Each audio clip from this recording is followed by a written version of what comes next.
दर्शकवृन्द तपाईहरु सम्पूर्णलाई स्वागत छ हाम्रो यस YouTube च्यानलमा। निरन्तर शेयर बजार सम्बन्धी सत्य तथ्यमा आधारित भएर सूचना सम्प्रेषण गर्ने क्रममा आज पनि एउटा मैले फरक र पृथक विषयवस्तु उठान गरेर तपाईहरु सामु उपस्थित भएको छु। नेपाली शेयर बजारको एउटा नियमनकारी निकाय जसलाई भनिन्छ नेपाल धितोपत्र board, securities board of Nepal, र यसले चाहिँ केही समय अगाडि एउटा सूचना प्रकाशित गर्दै के जानकारी गराएको थियो भने शेयर खरिद बिक्री गर्न उक्साउने उद्देश्यले सूचना सम्प्रेषण नगराउने सम्बन्धी एउटा अत्यन्त जरुरी सूचना भन्दै एउटा गम्भीर ध्यानाकर्षण भएको नेपाल धितोपत्र बोर्डको भनेर यसरी अन्तर्वार्ता र अभिव्यक्ति दिइरहेका व्यक्तिहरूलाई टार्गेट गरेर एउटा सूचना सम्प्रेषण गरेको थियो र धितोपत्र बोर्डले प्रकाशित गरेको सूचनाको प्रति उत्तर स्वरूप नेपाली शेयर बजारका एकदमै लामा अनुभवी व्यक्तित्वहरूले आफ्नो आफ्नो धारणाहरू प्रस्तुत गरिरहनु भएको थियो र केशव कोइराला जो चाहिँ नेपाली शेयर बजारका एक विद्वान मानिनुहुन्छ, उहाँले चाहिँ हिम्मत छ भने मलाई पक्राउ गर धितोपत्र बोर्ड भनेर एउटा ओपन च्यालेन्ज समेत दिनुभएको छ र यो सम्बन्धी सम्पूर्ण जानकारी तपाईहरुलाई यसै भिडियोमा समावेश गर्नेछु र सम्पूर्ण फ्याक्टरहरू समावेश गर्दै तपाईहरुलाई म अहिले एउटा सूचना सम्प्रेषण गर्ने उद्देश्यले भिडियो लिएर उपस्थित भएको छु। त्यसकारण हाम्रो च्यानल भिजिट गरेर सर्वप्रथम भिडियो हेर्दै हुनुहुन्छ र च्यानलमा सब्स्क्राइब गर्नुभएको छैन भने अहिले नै सब्स्क्राइब गरिदिनु होला र नजिकै रहेको बेल आइकनमा प्रेस गरेर भिडियोमा एउटा लाइक दिनु होला। दर्शकवृन्द, नेपाली शेयर बजारको एउटा नियमनकारी निकाय शेयर बजारमा कुनै पनि किसिमको चाहिँ ठुलो इनसाइडर ट्रेडिङ होस् चाहे अन्य विभिन्न किसिमका घटनाहरू हुन्, तिनलाई रोक्नको लागि शेयर बजारमा हुने शेयरको मूल्यमा हुने उत्तर चढावलाई रोक्नको लागि एउटा नियमनकारी निकायको भूमिका खेलिरहेको नेपाल धितोपत्र बोर्डले एउटा सूचना के प्रकाशित गर्यो भन्दा यो तपाईहरुलाई हुबहु पढेर म सुनाउन चाहन्छु। विभिन्न व्यक्ति तथा समूहले चाहिँ विभिन्न सञ्चार माध्यम तथा सामाजिक सञ्जालमा नेप्से परिसूचक तथा सूचीकृत संगठित संस्थाको शेयर मूल्य बढ्ने वा घट्ने भन्दै निश्चित शेयरहरू खरिद गर्न वा बिक्री गर्न उत्साहित गराउने उद्देश्यले अनाधिकृत तवरले अन्तर्वार्ता र अभिव्यक्ति दिइरहेको प्रति बोर्डको गम्भीर ध्यानाकर्षण भएको छ। नेपाल धितोपत्र बोर्ड ऐन 2063 ले कसैलाई धितोपत्र कारोबारमा प्रत्यक्ष वा अप्रत्यक्ष प्रभाव पार्न आफैले वा अरूसँग मिली धितोपत्र किन्न वा बेच्न उत्साहित गराउन वर्जित गरेको र सो गरेमा चाहिँ धितोपत्र कारोबार सम्बन्धी कसुर गरेको मानिने ब्यौरा जानकारी गराउँदै सञ्चार माध्यम, सामाजिक सञ्जाल र अन्य कुनै माध्यमबाट नेप्से परिसूचक तथा सूचीकृत संगठित संस्थाको शेयर मूल्य बढ्ने र घट्ने विषयमा टिक्का टिप्पणी तथा सूचना सम्प्रेषण गरी निश्चित शेयरहरू किन्न उक्साउने वा नकिन्न अभिप्रेरित गर्ने र बजार स्वतन्त्र रूपले सञ्चालन हुने व्यवस्थालाई प्रभाव पार्ने उद्देश्यले त्यस्तो कार्य नगराउन सबै सम्बद्ध पक्षलाई जानकारीका लागि यो सूचना प्रकाशित गरिएको छ र अब उपरान्त त्यस्तो गरेको पाइएमा धितोपत्र सम्बन्धी ऐन 2063 बमोजिम कारबाही हुने ब्यौरा समेत अग्रिम जानकारी गराउँदै समस्त लगानीकर्तालाई कसैको उक्साहटमा नलागी सुझबुझपूर्ण तवरले लगानी गर्न अनुरोध छ भनेर एउटा सूचना निकालेको थियो। तर यो सूचना आफैमा अस्पष्ट देखिन्छ किनकि बजारमा अहिले अत्यन्त धेरै नयाँ लगानीकर्ताहरू छिर्नु भएको छ। धेरै जसो कर्नरिङ भइरहेका छन् शेयर बजारहरू है। 3 रुपैयाँ कमाउने प्रति शेयर नेटवर्थ अत्यन्तै न्यून भएका र 1 रुपैयाँ 2 रुपैयाँ कमाउने कम्पनीको शेयर मूल्य उचालिएर 700 पुगेको छ, जबकि 20 रुपैयाँ 25 रुपैयाँ कमाएर तपाईलाई राम्रो रिटर्न दिइरहने कम्पनीहरूको शेयर मूल्य अन्डर भ्यालु रहँदा पनि खराब कम्पनीहरू निरन्तर सर्किट लागेर माथि बढिरहेको अवस्थामा केही नबोलिकन चुप लागेर बस्ने धितोपत्र बोर्डलाई अहिले के छाटकाट परेछ कुन्नी एउटा आफ्नो सूचना प्रकाशित गरेर गम्भीर ध्यानाकर्षण भएको कुरो जानकारी गरायो। तर खुलेआम इनसाइडर ट्रेडिङ भइरहेको खराब कम्पनीहरू दिनानुदिन सर्किट लागेर बढिरहेको प्रति चाहिँ यसले गम्भीर ध्यानाकर्षण देखाउन चाहेन।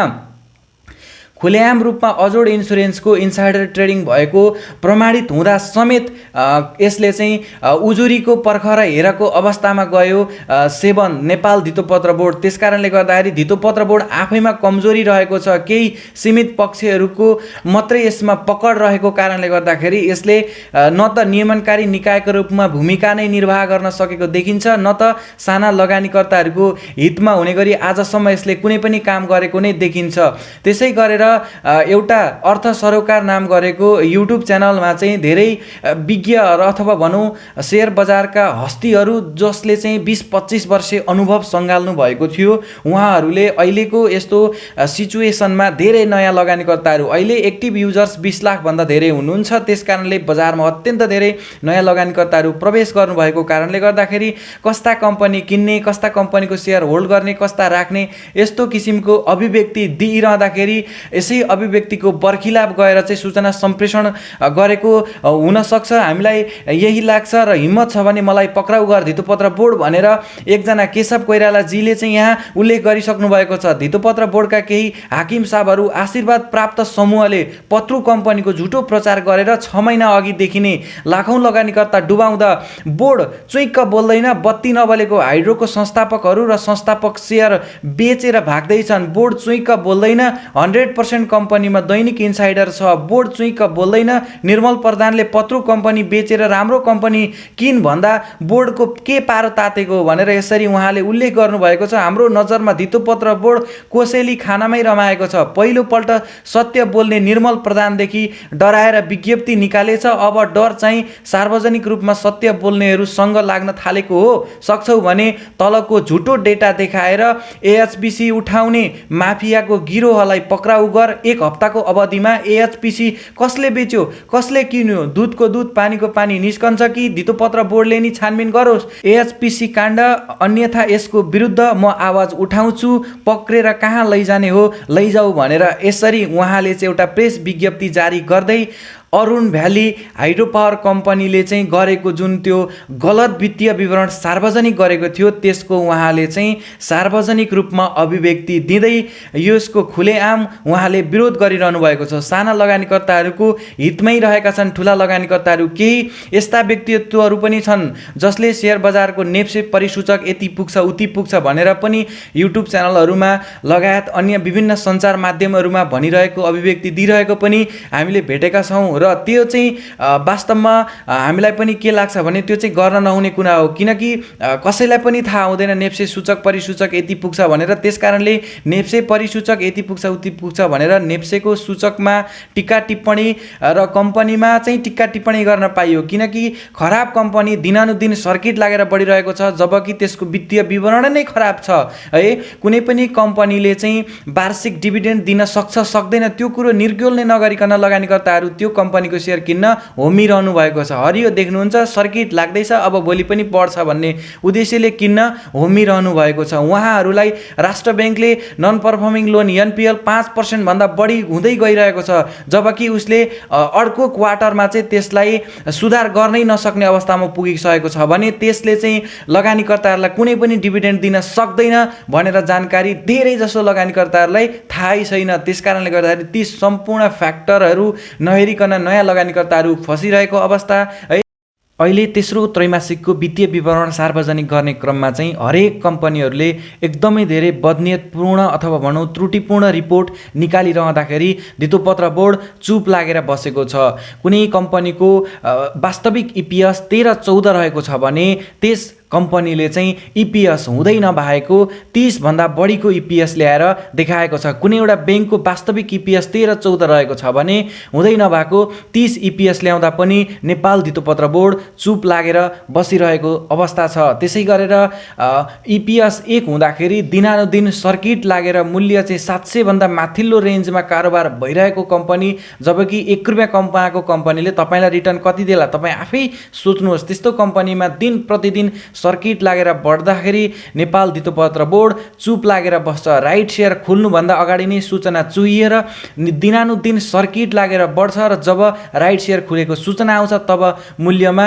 गिरावट आउन थाल्छ। यस्तो अवस्था हुँदा समेत नेपाल धितोपत्र बोर्ड चुप लागेर बस्छ। अजोड इन्सुरेन्सको खुलेआम इन्साइडर ट्रेडिङ भएको कुरा प्रमाणित हुँदा समेत नेपाल धितोपत्र बोर्ड एउटा उजुरी कसले गर्छ र उजुरीको भरमा पर्खेर बस्छ। कुनै पनि एक्सन लिनको लागि सक्दैन नियमनकारी निकाय भएर पनि। यस्तो अवस्थामा पनि धितोपत्र बोर्ड चुप लागेर बस्छ। अहिले धेरैवटा कम्पनीहरू बदमासी गरिरहेका छन्। दोस्रो बजारमा धेरैवटा कम्पनीहरूले अनाधिकृत रूपमा राइट सेयर ल्याउने भन्दै राइट सेयरको घोषणा गर्दै बजारमा मूल्यमा चाहिँ प्रभावित पारिरहँदाखेरि धितोपत्र बोर्ड कम्पनीहरूको लागि कुनै ताकेता गर्दैन।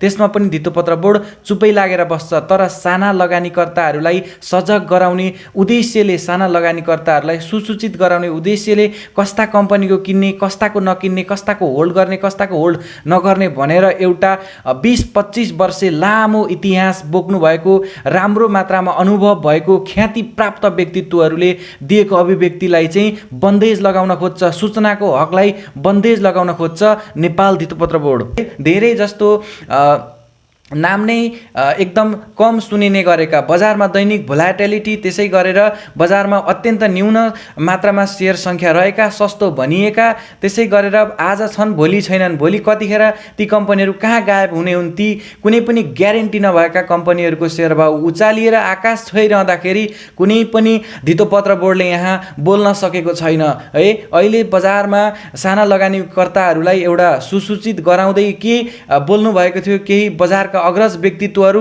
निर्मल प्रधान है, केशव कोइराला जस्ता व्यक्तित्वहरूले बोल्दाखेरि धितोपत्र बोर्डलाई एउटा पारो तातेको जस्तो देखिएको छ। र यो सूचना चाहिँ आफैमा त्रुटिपूर्ण रहेको देखिन्छ, किनकि धितोपत्र बोर्डले चाहिँ जुन कम्पनीहरूको निरन्तर दैनिक कारोबार मूल्यमा आउने ठुलो उतार चढावलाई चाहिँ नहेरिकन एउटा स्वार्थ केन्द्रित अथवा भनौँ कुनै पनि कम्पनीले चाहिँ एउटा रोहबरमा लागेर हाकिमहरूको चाहिँ एउटा आशीर्वाद प्राप्त पत्रु कम्पनीहरूको चाहिँ एउटा झुटो प्रचार गरेर हैन, यस्तो प्रति चाहिँ लागेर धितोपत्र बोर्डले एउटा जुन किसिमको सूचना प्रकाशित गरेको छ यो आफैमा लज्जास्पद लगेको छ र यसले साना लगानीकर्ताहरूलाई झन् डरमर्दो अवस्था पैदा गरेको छ। र यो सूचनामा चाहिँ के भनेको छ भने लगानीकर्ताहरू आफै सुझबुझपूर्ण भनिएको छ। धेरै जसो नयाँ लगानीकर्ताहरू आउनुभएको छ, उहाँहरूले के सुझबुझ गर्ने, उहाँहरूलाई कसले नियमनकारी निकायको नै यस्तो खराब भूमिका रहन्छ जस्तो खुलेआम इन्साइडर ट्रेडिङ भइरहेको हुन्छ।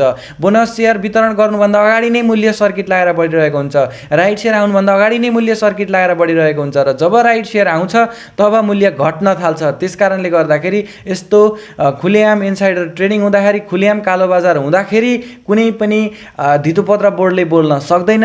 तर एउटा साना लगानीकर्ताहरूलाई सजग गराउने उद्देश्यले एउटा गरिएको इन्टरभ्यू प्रति चाहिँ उसलाई एउटा बेग्लै खालको वितृष्णा जागेको हुन सक्छ। यसमा तपाईँहरूको धारणा के छ कृपया कमेन्ट गरेर जानकारी गराउनु होला।